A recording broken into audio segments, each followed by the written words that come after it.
തുടങ്ങിയത്. നാളെ ഉണ്ടായിരുന്നോ? ഈ ഷെഡ് ഇല്ലാതെ നിൽക്കാൻ ഞാൻ തയ്യാറ്. ഇത് അമ്മാമ്മ മറ്റേ ഇത് എന്റെ അച്ഛൻ മരിച്ചു എന്ന് പറയുമ്പോഴേക്കും നല്ലതെന്ന് പറയില്ല. ആ സീൻ കേട്ടപ്പോഴേക്കും ചിരിച്ചു ചാത്ത്. കോളറിലൊക്കെ പിടിച്ചില്ലേ? അല്ലെ അമ്മ ദേഷ്യപ്പെട്ടില്ലേ?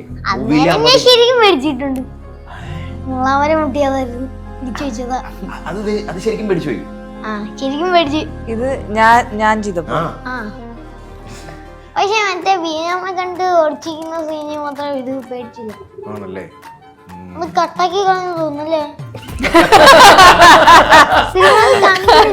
ഡിഫിക്കൾട്ട് സീൻ എന്ന് വെച്ചാല് ഇവനെ ചീത്ത പറയുന്ന സീൻ. കോളർ. അതെ ആ സീൻ. അതും ഇവന് മുഖം നോക്ക്. ഈ മുഖം നോക്കിയിട്ട് how can someone do something like that?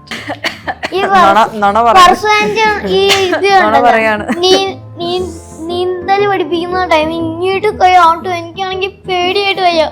ഒടുക്കത്താഴുള്ള കുളമല്ലേ, പോലും കിട്ടില്ല.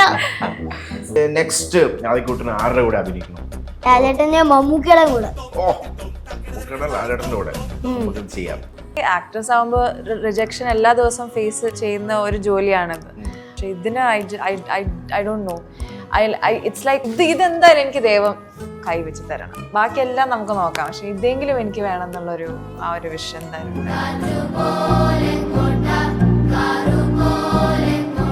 Hello, hi, welcome to Ginger Media. ചോദിച്ചു പോകാം. So I am welcoming the team. Balan എന്ന് പറയുന്ന വളരെ മനോഹരമായിട്ടുള്ള മൂവി. എവ്രി വൺ ഒരു എല്ലാവരും ഒരേപോലെ തംസപ്പ് തരുന്ന മൂവികൾ വളരെ വിരളമാണ്. സോ അതിൽ ദ ബാലൻ സ്കോർ ചെയ്തിരിക്കുകയാണ്. So welcoming the crew. Hello, thank you. Hi, welcome. Thank you. What do you feel now actually? I'm good. I'm feeling very good. I mean, happy, and I'm just so grateful, so full. My heart is so full. Just the way the movie has been received by everyone. പിന്നെ കിട്ടുന്ന responses ഒക്കെ വായിച്ചു നോക്കുമ്പോൾ it feels so lovely. നമ്മളെ അറിയാവുന്ന ഒരാൾ നമ്മളെ വിളിക്കുന്നു, അഭിനയിക്കാൻ വരൂ എന്ന് പറയുന്ന പ്രോസസ്സ് ഈസ് വൺ പ്രോസസ്സ്. അതല്ലാതെ ഓഡിഷൻ വെക്കുന്നു, ഒരു 10-15 പേരോ വരുന്നു, അതിൽ നിന്ന് പിക്ക് ചെയ്യുന്ന സെക്കൻഡ് പ്രോസസ്സ്. പക്ഷേ ഇത് ലൈക്ക് മോർ ദാൻ 2000 ഉണ്ടായിരുന്നു. അതിൽ നിന്ന് എന്തായാലും ഒരാളെ എടുക്കണം. ഫിൽട്ടർ ചെയ്ത് ഫൈനൽ ഫിൽട്ടർ ചെയ്ത ഒരു വ്യക്തി എന്ന് പറയുമ്പോൾ ഒരു ജാടയൊക്കെ ആവല്ലേ? ജാടൊന്നും പറയാൻ പറ്റില്ല. I think that is A very good feeling അല്ലേ? But it truly feels incredible. ഞാൻ ഓഡിഷൻ ചെയ്ത സമയത്ത് ഞാൻ യൂഷ്വലി ആക്ടേഴ്സ് ആകുമ്പോൾ റിജക്ഷൻ എല്ലാ ദിവസവും ഫേസ് ചെയ്യുന്ന ഒരു ജോലിയാണിത്. അപ്പോൾ അത്രക്കും അറ്റാച്ച്ഡ് ആവാണ്ട് ഞാൻ ശ്രമിക്കും ഒരു സാധനത്തിന് ഓഡിഷൻ ചെയ്യുമ്പോൾ. പക്ഷെ ഇതിന് I don't know, it's like എനിക്കിത് വേണം എന്നുള്ള ഒരു ദൈവത്തിനോട് കൂടെയുള്ള ഒരു ഇതെന്തായാലും എനിക്ക് ദൈവം കൈവച്ച് തരണം. ബാക്കിയെല്ലാം നമുക്ക് നോക്കാം, പക്ഷെ ഇതെങ്കിലും എനിക്ക് വേണം എന്നുള്ളൊരു ആ ഒരു വിഷയം എന്തായാലും ഉണ്ടായിരുന്നു. ഓക്കെ, ആ ഓഡിഷന് പോകുന്നതിന് മുമ്പ് അത് മൈൻഡിൽ ഉണ്ടായിരുന്നു? ഓഡിഷൻ ഞാൻ പോയതല്ല, ഞാൻ ആക്ച്വലി ടേപ്സ് അയക്കുകയാണ് ചെയ്തത്. ഓൺലൈൻ ഓഡിഷൻ ആയിരുന്നു എനിക്ക്. അപ്പോൾ അയക്കുന്ന സമയത്തും ഒബ്വിയസ്ലി ആ ഒരു ഹോപ്പ് അല്ലെങ്കിൽ ഒരു വിഷ് ഉണ്ടാവില്ലേ. പിന്നെ കെമിസ്ട്രി ടെസ്റ്റിന് 2-3 ആഴ്ച കഴിഞ്ഞിട്ടാണ് എന്നെ വിളിച്ചത്. അപ്പോൾ ആ 3 ആഴ്ച എനിക്ക് അറിയില്ല കേട്ടോ, എന്താണ് യെസ് ആണോ നോ ആണെന്നൊന്നും അറിയില്ല. അപ്പം 3 ആഴ്ച it was just that hope that someone would call, someone would respond. ആ ടൈമിൽ ഓർത്തിരുന്നു ലൈക്ക് ഇങ്ങനെ ഒരു ക്യാരക്ടറാണ്, ലൈക്ക് അതിനെപ്പറ്റി കൂടുതൽ നോളജും ഇല്ലായിരുന്നല്ലോ. പിന്നെയാണ് നറേഷൻ സമയത്താണ് ആക്ച്വലി ഞാൻ സ്റ്റോറി ഫുള്ളായിട്ട് കേൾക്കുന്നത് തന്നെ. പക്ഷെ എന്നാലും ത്രൂ ഓഡിഷൻ തന്നെ അവർ തന്ന 2 സീൻസിലൂടെ തന്നെ നമുക്കറിയാം അമ്മ എന്ന് പറഞ്ഞ ക്യാരക്ടർ ഇത്രയും കൂടി ഒരു ഡെപ്ത് ഉള്ള ക്യാരക്ടറാണ്, കുറേ ലേയേഴ്സ് ഉള്ള ക്യാരക്ടറാണ്. You can truly peel everything off off her in a way. അപ്പോൾ അങ്ങനെ വെച്ച് നോക്കുമ്പോൾ I was just like this is a great character to get, especially as your first film. Yeah ആദികുട്ടാ, എന്തുണ്ട് വിശേഷം? വാച്ച് ചെയ്ത ഗെയിമൊക്കെ കളിച്ചു കഴിഞ്ഞോ? ആണോ? എത്ര ഫ്ലൈറ്റിനെ കില്ല് ചെയ്തു, വെടിവെച്ചു? ആയല്ലേ? എങ്ങനെ ഉണ്ടായിരുന്നു ഫിലിം അഭിനയിച്ചു കഴിഞ്ഞപ്പോ? ഫ്രണ്ട്സ് ഒക്കെ എന്ത് പറഞ്ഞു? ഒന്നും പറഞ്ഞില്ലേ? എടോ നിന്റെ മൂവി കണ്ടു, സൂപ്പർ ആയിരുന്നു, അടിപൊളിയായിരുന്നു ഒന്നും പറഞ്ഞില്ലേ? അവന്മാരോട് ഞാൻ ഒന്നും പറഞ്ഞില്ല. സീക്രട്ട് ആയിരുന്നോ? അമ്മമാരോട് ആക്ട് ചെയ്ത കാര്യമൊന്നും പറഞ്ഞില്ല അല്ലേ? ലാസ്റ്റ് അവർ സിനിമ ഇപ്പൊ കണ്ടു കാണുമല്ലോ. സിനിമ അവന്മാരെ ഇപ്പൊ കണ്ടില്ല, അറിയത്തില്ല. പക്ഷെ ഒരുത്തൻ കണ്ടിട്ടുണ്ട്. മറ്റേ എന്റെ ബെസ്റ്റ് ഫ്രണ്ട് ടീമിലുള്ളതാ. എന്റെ പേര് ദേവദത്തെന്നോ. ദേവദത്തിനൊരു ഹായ് ഞങ്ങൾ കൊടുക്കണേ. ദേവദത്ത കേൾക്കുന്നുണ്ടല്ലോ. ദേവദത്തൻ കണ്ടിട്ട് എന്ത് പറഞ്ഞു? ദേവദത്ത എനിക്ക് യൂസ് അയച്ചു, എടാ നല്ലതാന്ന് പറഞ്ഞപ്പോഴേക്കും ഞാൻ തിരിച്ചു യൂസ് അയച്ച് താങ്ക് യു സോ മച്ച് എടാന്ന്. അടിപൊളി. ഇപ്പോഴത്തെ പിള്ളേർ പറഞ്ഞു ദേവത്തിനിക്ക് വോയിസ് അയച്ചു. പണ്ടൊക്കെ ആണെങ്കിൽ ക്ലാസ്സിൽ ചെന്നപ്പോ കണ്ടു പറഞ്ഞു. അതിലൊരുത്തൻ പറഞ്ഞു ബാലന്റെ പടത്തിൽ നീ അഭിനയിച്ചോടാന്നൊക്കെ. അപ്പൊ അവരറിഞ്ഞു, എല്ലാരും അറിഞ്ഞു. പിന്നല്ല അത് ഞാൻ വിചാരിച്ച അവന്മാരെ പിടിച്ച് പൊത്തൂന്ന്. അതെന്താ? അല്ലെങ്കിൽ ഒരുത്തിന്റെ ഇടിയിടിയോട് ഉളുക്ക് വീണ് ആശുപത്രിയിൽ പോയി കാണിച്ച് നീര് വീഴ്ച പറഞ്ഞ് മരുന്ന് കഴിച്ചോണ്ടിരുന്ന. ആണോ? ഇടിയൊക്കെ ഉണ്ടാക്കാറുണ്ടോ? ഞാനൊന്നും ചെയ്തില്ല. ഞാനൊന്നും ചെയ്യാനിട്ട് ഒരുത്തം വന്നിട്ട് എന്റെ ഇവിടെ വിട്ട് ഒറ്റടി കിട്ടി. സീനായി. പിന്നെ നടക്കാൻ ഓടാനും പറ്റാതെ ഇത് ഉളുക്കലായിരുന്നു ഇവിടെ. ഞാൻ ഉളുക്ക് വീണ് ഡോക്ടറെ കൊണ്ട് കണ്ടു. ഇപ്പൊ ഓക്കെ അല്ലേ? ഇപ്പൊ ഓക്കെ ആണ്. ഈ സിനിമ അഭിനയിച്ചല്ലോ, അപ്പൊ ആദ്യം വന്ന സമയത്ത് ഇതാണ് മോനെ ആദിക്കുട്ടന്റെ അമ്മ എന്ന് പറഞ്ഞില്ലേ? അപ്പൊ എന്ത് പറഞ്ഞു? ഇത് അമ്മയാണോ എങ്ങനെയൊക്കെ ചോദിച്ചോ? ആദ്യം ഉമ്മയൊക്കെ പറഞ്ഞു. ആദ്യം എനിക്ക് മടിയായിരുന്നു. പിന്നെ ലാസ്റ്റ് എന്റെ അമ്മ ഇങ്ങനെ വിഷമിച്ചിരിക്കുവാണെന്നൊക്കെ പറഞ്ഞപ്പോഴേക്കും എന്റെ ഡയറക്ടർ ചൂസാർ വന്ന് പറഞ്ഞ് പേടിക്കേണ്ടാവും, നന്നായിട്ട് ചെയ്തോളൂ എന്നൊക്കെ പറഞ്ഞ് കുറെ സപ്പോർട്ടായിരുന്നു എല്ലാവരും. ടീച്ചറും സാറും എന്റെ അമ്മയും അച്ഛനും എല്ലാവരും മോട്ടിവേറ്റ് ചെയ്തു.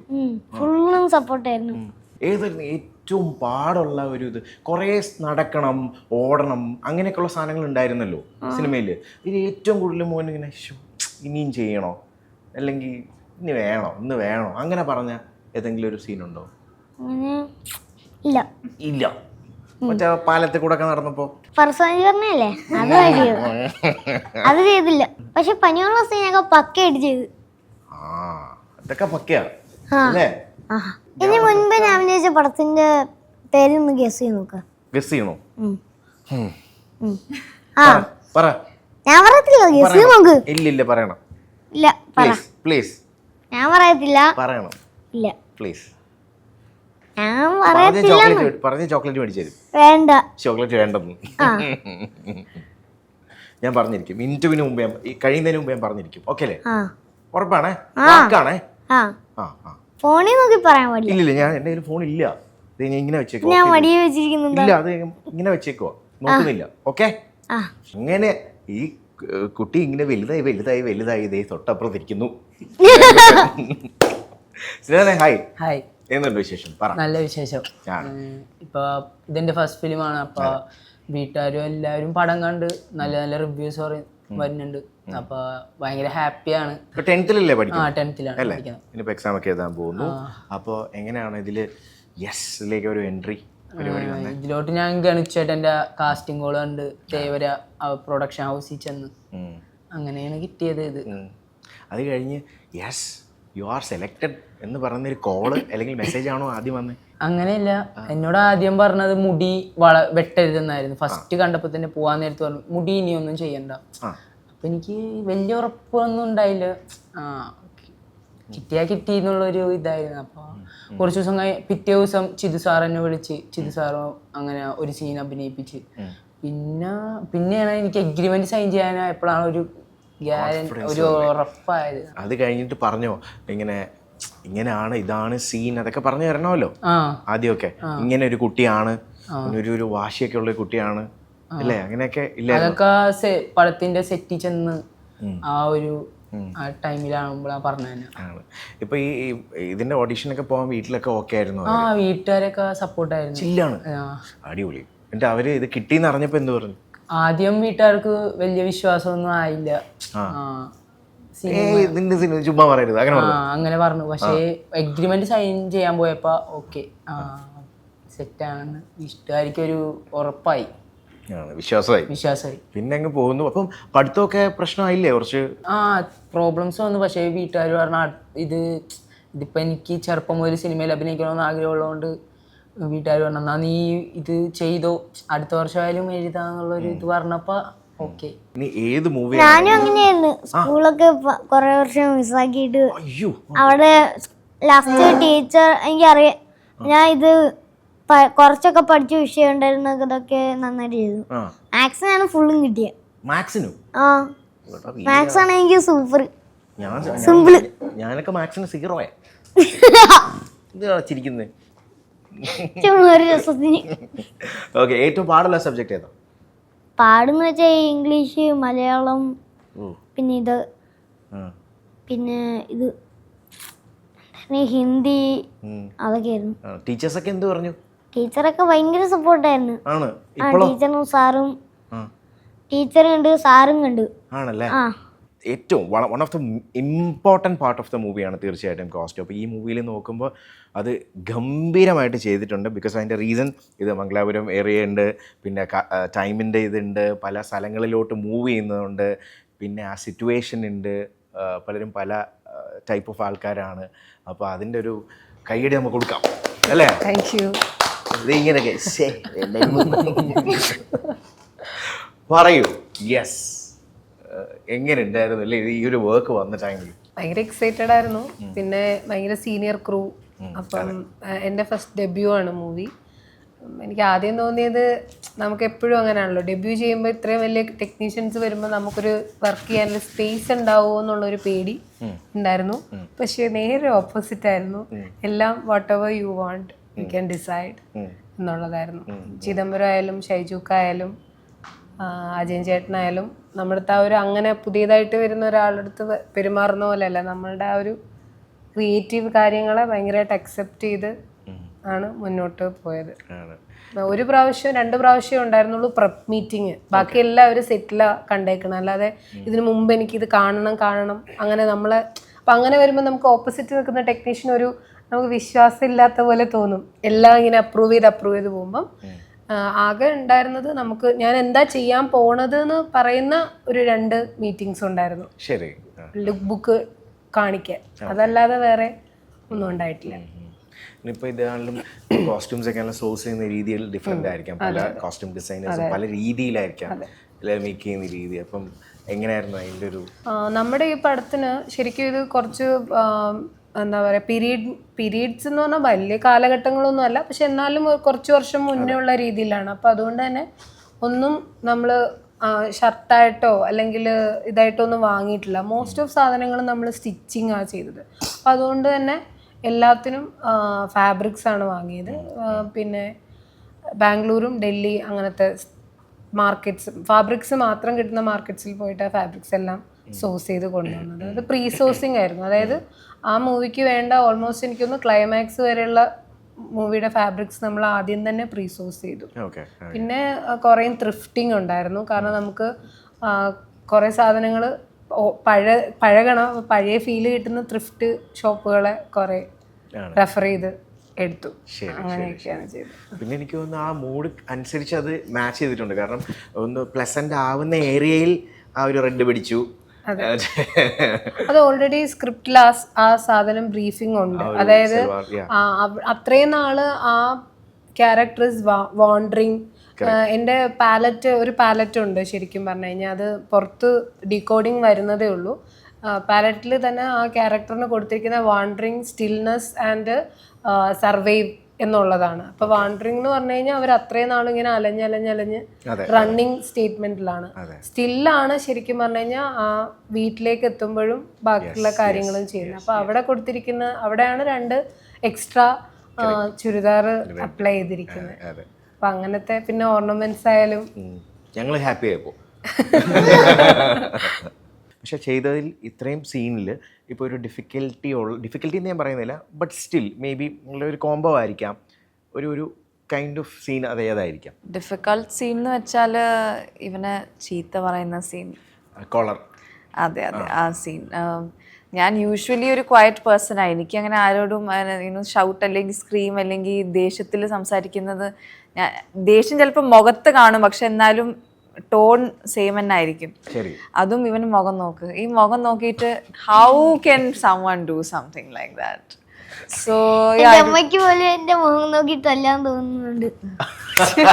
എന്റെ അമ്മ അപ്പോ it was that was probably one of the tough എന്റെ മുഖം കണ്ട എല്ലാവർക്കും ദേഷ്യം വരുന്നത്. ആണോ? ആരാളോ പറഞ്ഞു അങ്ങനെ? ചുമ്മാ പറയരുത്. ആ ഏയ് ചുമ്മാ പറയരുത്. എന്റെ അമ്മ ഞാൻ അമ്മയുടെ കൂടെ ഒന്ന് ഇരിക്കും. അതുപോലെ ഫോൺ എപ്പോ എടുത്താലും ഫോണ് ഫോൺ എടുക്കുമ്പോ പിന്നെ ദേഷ്യപ്പെടണ്ടേ? ഇല്ലേ? കള്ളത്തരത്തിലല്ലേ എടുക്കുന്നേ? അല്ല, അമ്മ പറയുമ്പോഴും കുറച്ചു നേരം എടുക്കും, അല്ലെങ്കിൽ കള്ള സ്മോൾ തീഫ്. ഈ കോളറിലൊക്കെ പിടിച്ചില്ലേ? അല്ലെ അമ്മ ദേഷ്യപ്പെട്ടില്ലേ? മൂവിയിലെ അമ്മ ശരിക്കും മേടിച്ചിട്ടുണ്ട്. മുളാമര മുട്ടിയതായിരുന്നു, പിടിച്ചു വെച്ചതാ. അത് ശരിക്കും പിടിച്ചു പോയി. ആ ശരിക്കും മേടിച്ചു. ആഹാ. ഇത് ഞാൻ ചെയ്തപ്പോ പക്ഷെ മറ്റേ വീണമ്മ കണ്ട് ഒടിച്ചിരിക്കുന്ന സീനി മാത്രം ഇത് പേടിച്ചില്ല. ആണല്ലേ? ഒന്ന് കട്ടാക്കി കളഞ്ഞു തോന്നുന്നല്ലേ? കാണിക്കുന്നില്ല. അത് ഞങ്ങൾ പറയത്തില്ല. കാണാത്തവരുണ്ടെങ്കിൽ തിയേറ്ററിൽ ഒന്ന് കാണട്ടെ. അതെ അതെ. അടിപൊളി. അപ്പൊ ആ ഒരു സീനിലാണോ പേടിച്ചത്? അത് പേടിച്ചൊന്നുമില്ല, പക്ഷേ ഈ കോളറിൽ പിടിക്കുന്നത് പേടിച്ചു. ശരിക്കും പേടിച്ചു. അത് ഭയങ്കര പിടിയെ ഇങ്ങനെ ഒന്നൊന്നര പിടിച്ചിങ്ങനെ വലിച്ചില്ലേ അല്ലേ? ഏറ്റവും വലിയ ചിരിച്ച സീൻ ഏതാ? അതായത് ഇപ്പൊ നമ്മള് ഓക്കെ ആക്ഷൻ എന്നൊക്കെ പറയില്ലേ, അന്നേരം നമ്മൾ ടേക്ക് അഭിനയിക്കുമ്പോ ഇത് അമ്മാമ്മ മറ്റേ ഇത് എന്റെ അച്ഛൻ മരിച്ചു എന്ന് പറയുമ്പോഴേക്കും നല്ലതെന്ന് പറയില്ല, ആ സീൻ കേട്ടപ്പോഴേക്കും ചിരിച്ചു ചാത്ത്.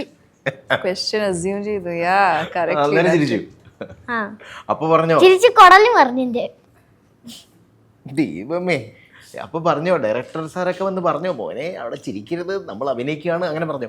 അന്നേരം സീരിയസ് ആയിരുന്നു, പക്ഷേ ഇന്ന് ചിരിച്ചു. ടോവിയുടെ കൂടെ എങ്ങനെ ഉണ്ടായിരുന്നു? കാരണം നിങ്ങള് വേറൊരു ലോകത്ത് നിങ്ങൾ ഒരുമിച്ചുണ്ടായിരുന്നു. അതെങ്ങനെ ഉണ്ടായിരുന്നു? അടിപൊളിയായിരുന്നു. ടോയ് ചേട്ടനും ഇതുപോലെ തന്നെ ഭയങ്കര സപ്പോർട്ടായിരുന്നു. ഇപ്പൊ ഒരു തെറ്റിക്കഴിഞ്ഞാലും ടോയ് ചേട്ടൻ, എനിക്ക് തെറ്റിക്കഴിയുമ്പോൾ ഒരു ചെറിയ ടെൻഷനാവും. അപ്പൊ ടോയ് ചേട്ടൻ പറഞ്ഞു അയ്യോ ഇത് കുഴപ്പമില്ല, അത് ശരിയാവും, ചെയ്തു. അപ്പൊ ഒരു സപ്പോർട്ട് അപ്പൊ ചെയ്യും. അതിൽ ഏറ്റവും നിങ്ങളുടെ കോംബോയിൽ കുറെ കോംബോസ് ഉണ്ട്, അല്ല അതിലൊരു ഒരു ഫേവറേറ്റ് ഒരു സീൻ എന്ന് പറയാൻ ഏതായിരിക്കാം? ക്ലൈമാക്സ്. അതെന്തായാലും നമുക്ക് പറയുന്നില്ല, ബട്ട് സ്റ്റിൽ മറ്റേ കിടന്നുറങ്ങുന്ന സീനിന് എനിക്കൊരു കളിപ്പാട്ടുണ്ടായിരുന്നു, ഫ്ലാഷ് എന്ന് പറയുന്നത്. കളിപ്പാട്ടം ഉണ്ടായിരുന്നു? ഇത് മാർവെലി ഉള്ളതായിരുന്നു. മാർവെലിന്റെ മറ്റേ ഇത് മറ്റേ ഓടാൻ കഴിവുള്ള. അത് ആരാ അടിച്ചു മാറ്റിയത്? അടിച്ചൊന്നും പറ്റിയില്ല, ഞങ്ങളൊരു ഗെയിമിന് വേണ്ടി കുടിച്ചിട്ടാ ഞാൻ ചേട്ടൻ ഞാൻ. ആണോ? പിന്നെ ഒരു അടയാളം പോലും വെച്ചില്ല. ആണല്ലേ? ലാസ്റ്റ് ആ ഫ്ലാഷ് ഇപ്പോഴും അസ്ഥിയായിട്ട് അവിടെ കിടക്കുക. എവിടെ? ആ വിജി ഇപ്പോഴും ഇവിടെ ഉണ്ടോ? അവിടെ ഇപ്പൊ അസ്ഥിയായിട്ട് കിടക്കുക. നീ കുഴിച്ചു നോക്കുവാണെങ്കിൽ അസ്ഥിയെ കിട്ടും.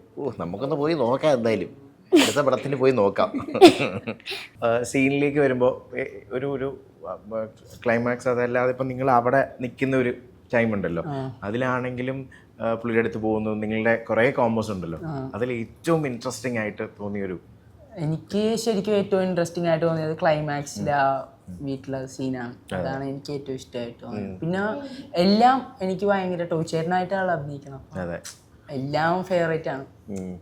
ചിൽ മനുഷ്യനാണ്. ചിൽ മനുഷ്യനാണ്. എനിക്ക് അങ്ങനെ എങ്ങനെയുണ്ടായിരുന്നു നിങ്ങൾ ലോറിയിലൊക്കെ പോയിട്ട്? സൂപ്പർ ആയിരുന്നു. ആയിരുന്നോ? എന്തൊക്കെ പറഞ്ഞു? പക്ഷെ ഒടുക്കത്ത് മോങ്ങച്ചായിരുന്നു എനിക്ക്. ഒടുക്കത്ത് അതിനകത്തായിരുന്നു കുറച്ചു നേരം. ആ സീൻ കഴിഞ്ഞിട്ട് കുറച്ചു നേരം കഴിഞ്ഞ് റൂമിലേക്ക് വന്നപ്പോഴേക്കും മൊത്തത്തിൽ ഇത് ബോഡി സ്പ്രേയുടെ വന്നു. അപ്പൊ കുഴപ്പമില്ലായിരുന്നു. പിന്നെ കുളിക്കണ്ടല്ലോ, കുളിക്കണ്ട, ഡ്രസ്സ് ഇട്ട് ഉറങ്ങാം. എന്നാലും കുളിച്ചു അല്ലേ? ആ ലൊക്കേഷനിൽ ഏറ്റവും ഇഷ്ടപ്പെട്ടത് എന്തായിരുന്നു? ഷൂട്ട് കഴിഞ്ഞ, അതെ ഷൂട്ട് കഴിയൂല്ലോ, പാക്കപ്പ് എന്നൊക്കെ പറയില്ലേ വൈകുന്നേരം ഒക്കെ ആകുമ്പോ, ഇങ്ങനെ ഇന്നത്തെ ഷൂട്ട് കഴിഞ്ഞു എന്നൊക്കെ പറയില്ലേ, അത് കഴിഞ്ഞ് എന്തൊക്കെയായിരുന്നു കലാപരിപാടികൾ?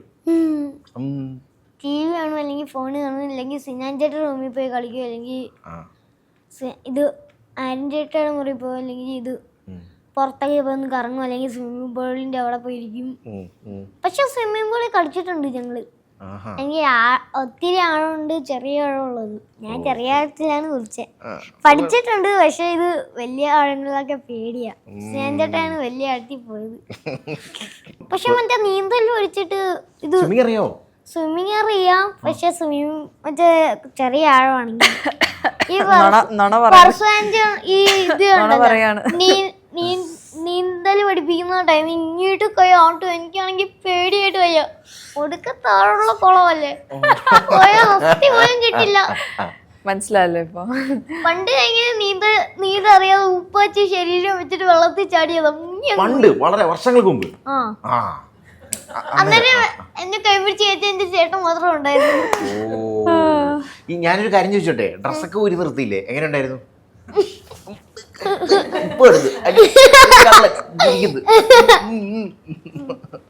നാളെ ഉണ്ടായിരുന്നോ? ഇല്ല, ഈ ഷെഡ് ഇല്ലാതെ വരെ നിൽക്കാൻ ഞാൻ തയ്യാറ്. സിനിമയ്ക്ക് വേണ്ടി ആ അല്ലേ?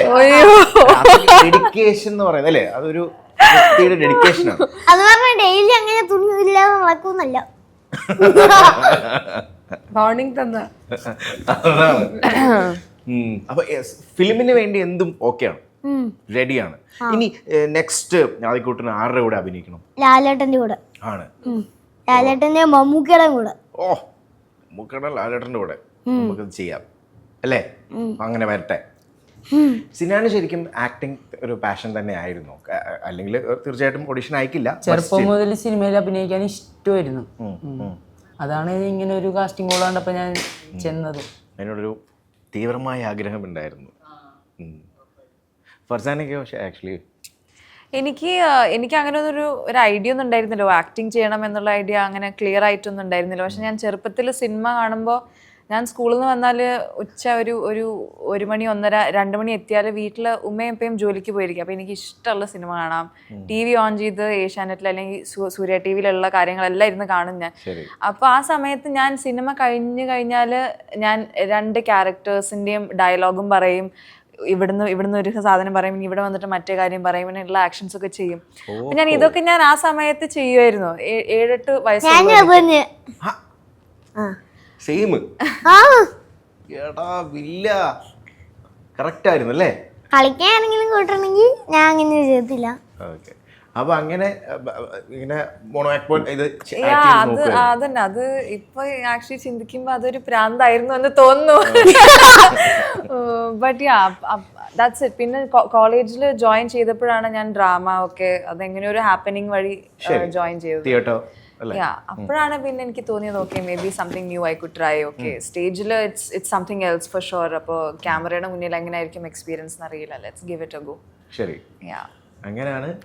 ഓഡിഷൻസ് ഒക്കെ കൊടുത്തിട്ടുണ്ടായിരുന്നു. അതെ, ഓഡിഷൻസ്. ഐ തിങ്ക് കോളേജ് കഴിഞ്ഞിട്ട് ഞാൻ ദുബായിൽ തിരിച്ചു പോയി. ഞാൻ മണിപ്പാലാണ് പഠിച്ചത്. അപ്പോൾ ദുബായിൽ പോയി അവിടെ ജോലി ചെയ്യാൻ തുടങ്ങി. അപ്പം തന്നെ ഞാൻ ഓഡിഷൻസ് ഒക്കെ ചെയ്യായിരുന്നു. മെയിൻലി നോർത്തിലത്തെ ഹിന്ദി സാധനങ്ങൾ, കാരണം ഓൺലൈൻ നമുക്ക് കാണും കാസ്റ്റിംഗ് കോൾസ്. മലയാളത്തിൽ അങ്ങനെ അത്രക്ക് പ്രെവലന്റ് ആയിരുന്നില്ല, എസ്പെഷ്യലി ബിഫോർ കോവിഡ്. ആരെങ്കിലും അറിയണമല്ലോ. എനിക്ക് ഇൻഡസ്ട്രിയിൽ അങ്ങനെ ആരെയും അറിയാത്ത കാരണം എങ്ങനെ കയറണം എന്നുള്ളൊരു ഐഡിയ അങ്ങനെ അത്രക്ക് ഉണ്ടായിരുന്നില്ല. അപ്പോൾ അതുപോലെ ഇപ്പം കോസ്റ്റ്യൂം ഡിസൈനിങ് എന്ന് പറഞ്ഞാലും നമുക്ക് ട്രെൻഡ്സിനെ പറ്റി അറിയണം, അല്ലെങ്കിൽ നമ്മൾ അപ്ഡേറ്റ് ആയിക്കൊണ്ടിരിക്കേണ്ട ഒരു വളരെ അത്യാവശ്യമുള്ളൊരു കാര്യമാണല്ലോ. അപ്പോൾ അത് പണ്ട് തൊട്ടേ ഫോളോ ചെയ്യുന്നൊരു വ്യക്തിയായിരുന്നു. ഞാൻ ശരിക്കും ലോ ആണ് പഠിച്ചത് ഇവിടെ എറണാകുളം ലോ കോളേജിൽ. ദെൻ എനിക്കൊന്ന് കോഴ്സ് തുടങ്ങി ഒരു 1-2 ഇയർ ഒക്കെ ആയപ്പോൾ തന്നെ അസിസ്റ്റന്റ് ആയിട്ട് വർക്ക് ചെയ്യാൻ തുടങ്ങി. അസിസ്റ്റന്റ് ഡയറക്ടറായിട്ട് AD. ഞാൻ കോസ്റ്റ്യൂം AD ആയിരുന്നു. നൈസായിട്ട് പിന്നെ കോസ്റ്റ്യൂം അസിസ്റ്റന്റ് ആയി. ദെൻ ഇൻഡിപെൻഡന്റ് ആയി. ഒരു 2018 ഇൻഡിപെൻഡന്റ് ആയി. കൊമേഴ്ഷ്യൽസ് ചെയ്തോണ്ടിരുന്നത് ഇത്ര നാൾ. പിന്നെ സ്പെഷ്യൽ കോസ്റ്റ്യൂംസ് ചെയ്യും. ആർട്സ് ആണ് ചെയ്തോണ്ടിരുന്നത്. പിന്നെ സ്പെഷ്യൽ കോസ്റ്റ്യൂംസ് ചെയ്യും. അതായത് ഓരോ ആർട്ടിസ്റ്റിന് വേണ്ടിയിട്ട് അവരുടെ ക്യാരക്ടറിൽ പടത്തിൽ ചെയ്യും. അങ്ങനെ ഒരു പെർട്ടിക്കുലർ അങ്ങനത്തെ. ഇതിനു മുമ്പ് ചെയ്ത ആഡ്സ് ഒക്കെ ഏതൊക്കെയായിരുന്നു? ഒട്ടുമുക്ക ബ്രാൻഡ്സ് എല്ലാം ചെയ്തിട്ടുണ്ട്. ആണല്ലേ? അതെ. ഞാനൊരു 300+ ആഡ്സ് ചെയ്തിട്ടുണ്ട്, കൊമേഴ്ഷ്യൽ ആൻഡ് പ്രിന്റ്. അമ്മ എന്ന് പറയുന്ന ക്യാരക്ടർ ഒന്ന് ചിരിച്ചു കാണുമ്പോൾ എന്ത് റിലാക്സേഷൻ ആണെന്നറിയോ തിയേറ്ററിൽ. അത് ചെറിയ ചിരിയാണെങ്കിൽ പോലും അത് ഒരു പ്ലസന്റ് ആകുമ്പോൾ. അതാണ് ഞാൻ കോസ്റ്റ്യൂമിന്റെ കാര്യം പറഞ്ഞത്. ഏതോ ഒരു ഇതിലാകുമ്പോൾ മറ്റേ കൊണ്ടുവിടാൻ പോയപ്പോൾ റെഡ് ഇട്ടപ്പോൾ തന്നെ വി ഫീൽ ലൈക്ക് ഓക്കെ. അന്ന് മുടിയൊക്കെ നിറച്ചിരുന്നു. ഫുൾ മൊത്തം സിനിമ ചേട്ടാ ഡയറ്റ് കൊടുത്തിരിക്കുന്നത്. ഓഹോ, സിനിമയ്ക്ക് വേണ്ടി സിനിമയ്ക്ക് വേണ്ടി ഡൈ അടിച്ചു കൊടുത്തേ. അത് ലാസ്റ്റ് വരുമ്പോ ഡൈ അടിക്കണമല്ലോ, മറ്റേ ഇതായിരിക്കും. അതല്ല, പിന്നെ ഇപ്പോഴും മുടി നരച്ചിട്ടുണ്ടെങ്കിൽ ഈ സിനാൻ ചേട്ടൻ ഡൈ അടിച്ചു കൊടുക്കും. കാരണം ഇപ്പൊ സിനാൻ ചേട്ടനാണല്ലോ മോൻ, അതെ വലുതായല്ലോ. അങ്ങനെ അങ്ങനെ ഓ അത് ഇപ്പൊ നിങ്ങൾ ഒന്നായല്ലോ, അതാണ് ഉദ്ദേശിച്ചത്. നിങ്ങള് ടീമായല്ലോ. ഇപ്പൊ ഞാൻ ഔട്ട്. ഓ ഇത് വില്ലനാണല്ലോ. അപ്പൊ ഞാൻ പറഞ്ഞു തന്നെ, അപ്പൊ ഒരു ചെറിയ മൈന്യൂട്ട് ചിരി വരെ നമുക്ക് റിലാക്സേഷൻ തരും. അപ്പൊ ഫസാനയ്ക്ക് ചെയ്ത കുറെ ഇമോഷൻസ് ഇതിനകത്തുണ്ട്, ഒരുപാട് ഇമോഷൻസ് ഉണ്ട്. ചിരിയുണ്ട്, വളരെ നല്ല ദേഷ്യമുണ്ട്. കഥ കൂടുതലായിട്ട് പറയാൻ പറ്റില്ല, ബട്ട് സ്റ്റിൽ കണ്ടെടുക്കുമ്പോഴുള്ള ആ ഒരു ഇതുണ്ട്. അതിൽ ഏറ്റവും കൂടുതൽ ലൈക്ക് ദിസ് പെർട്ടിക്കുലർ ഇമോഷൻ എനിക്ക് വർക്ക് ആവണമെന്നുണ്ടെങ്കിൽ ഞാൻ ഒന്നുകൂടെ അങ്ങനെ തോന്നിയൊരു ഇമോഷൻ ഏതായിരിക്കും? എനിക്ക് ഏറ്റവും ഐ തിങ്ക് എൻജോയ്മെന്റ് തന്ന scene, like you said, everything was very interesting and exciting to play. But Sunny എന്ന ക്യാരക്ടറിന്റെ കൂടെ ആ ഒരു കൺസ്ട്രക്ഷൻ സൈറ്റിൽ ഇരിക്കുന്ന ഒരു scene was so much fun. എനിക്ക് പറയാൻ പറ്റില്ല. Like I had a lot of fun. കാരണം ആനന്ദും ഒരു ആക്ടറാണ് അല്ലേ, he's also an actor and he's directed ആർട്ടം. So he had so much to give. നമ്മൾ ഒരു കോ ആക്ടറിന്റെ കൂടെ ഒരു സീൻ ചെയ്യുമ്പോൾ ആള് തന്ന കുറെ ഗിഫ്റ്റ്സ് ഉണ്ടായിരുന്നു കയ്യിൽ, you know, so much for me to play with. Oh that was very nice. അപ്പൊ അതിന്റെ ഇടയിലുള്ള ഒരു യുനോ ഒരു കണ്ണിങ്നെസ്സും എന്തായാലും it was very fun to play. അടിപൊളിയാവട്ടെ. And all the very very very very best. Thank you. Yes.